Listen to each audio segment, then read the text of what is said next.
Alış sənədində əlaqəli sənədlər, modifikasiyalar və əlavə xərc. Əlaqəli sənədlər. Hər bir alış sənədinin içində əlaqəli sənədlər bölməsi mövcuddur. Bu bölmədə alışla bağlı aşağıdakı sənədlər avtomatik əks olunur. Ödəniş sənədləri. Alış zamanı edilmiş ödənişlər göstərilir. Qaytarma sənədləri. Əgər alınan məhsulun qaytarılması baş veribsə, qaytarma bu bölmədə göstərilir. Sifariş. Alışdan öncə sifariş sənədi yaradıb, sifarişin əsasında alış yaradılanda sifariş olunduğu göstərilir. Bu bölmədən əlaqəli sənədləri birbaşa açmaq, düzəliş etmək və nəzarət etmək mümkündür. Alış sənədində modifikasiya. Alış sənədində də modifikasiya funksiyası mövcuddur.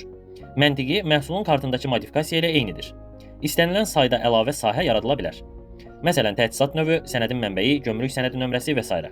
Bu sahələrə daxil edilən məlumatlar filtrdə axtarış və hesabatlarda təsnifat üçün istifadə oluna bilər. Əlavə xərc və maya dəyərinə təsiri.